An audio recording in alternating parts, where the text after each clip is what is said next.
Hello and welcome to Learn Data. It's great to have you on this channel. And in the second video in the intuition series, we are going to talk about maximum likelihood. And specifically, we look at how the likelihood function can be used to get the maximum likelihood value. So here on this slide, there are two equations. On the top equation, we have the likelihood equation for the likelihood, and it reads L theta given x, where theta is the parameter and x is your data, is equal to f, which is function x1 given theta, x2 given theta. So in the second equation, if you see this sign, what it means is similar to summation. This is for multiplication. So as you can see, there are n terms that are multiplied, and therefore we have this particular that where I goes from 1 to n. So and the second part then is the probability density function, and in the left hand side we have theta, which is variable, and x is fixed.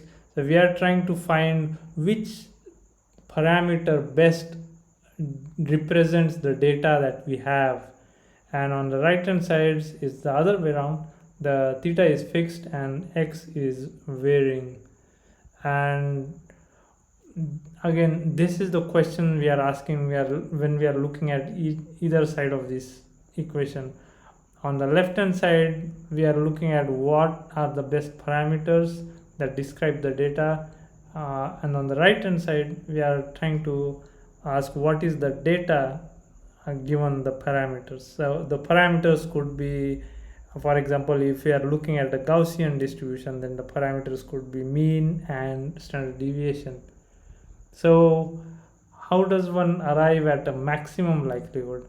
So based on this particular equation that we saw for likelihood in previous slide, there are derivations. I won't go through them in this video, but the steps are: you get the log of that and then get the derivative of that, set it to 0 to get the equation for maximum likelihood. And in case of Gaussian, for mean, it is the mean of that distribution curve, as we'll see. So again, we have a similar scenario of a poultry farm, and in this farm we are now going to weigh 3 eggs. So let's say the weights that we have for these eggs is 50 grams, 65 grams and 55 grams. So the questions that we can pose is, what is the mean and standard deviation that best describes the data we have for the weight of eggs? Or what is the mean and standard deviation of the population from which the data came from?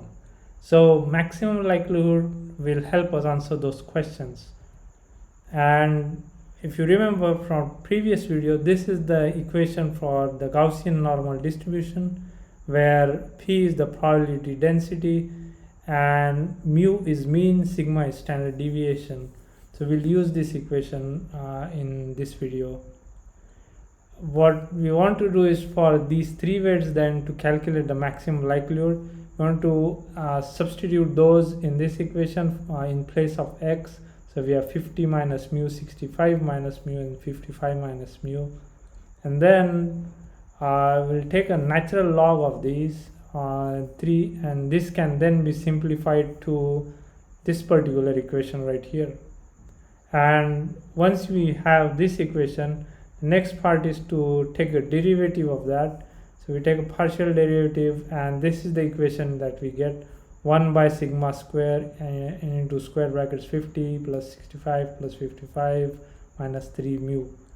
And then, because we are trying to find the maximum likelihood, if you remember from mathematics, the derivative is the slope of a line, and if the slope is 0, it means we have the maximum. Therefore we set this to 0 and we solve for mu.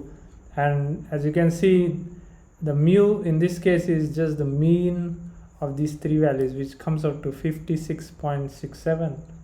So that's the value that we have found for mean using maximum likelihood method, which best describes the data of eggs that we have weighed in the previous slide.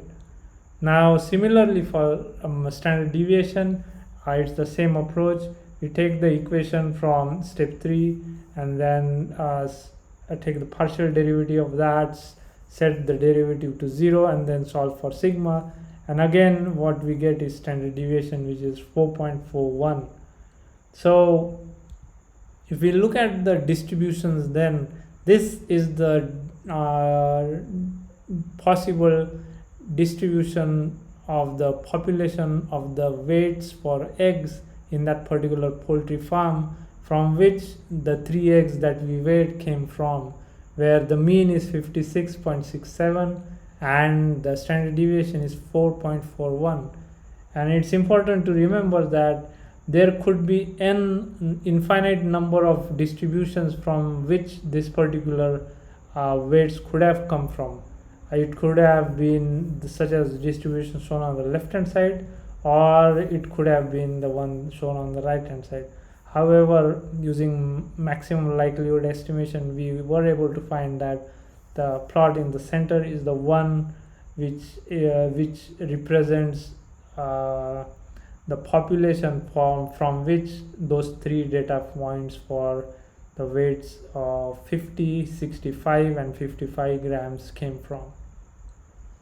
So that was it for this video. I hope in this and previous videos you got an intuition about what is likelihood, what is maximum likelihood, and kind of the real world scenarios where this could be used. In next videos in the scikit-learn, we'll definitely look at the implementations of these, but these 2 videos, I hope they gave you a background understanding of how to interpret those values. Please like, share and subscribe. I hope to see you all in the next videos. If you have any comments, please let me know in the section below. Thank you.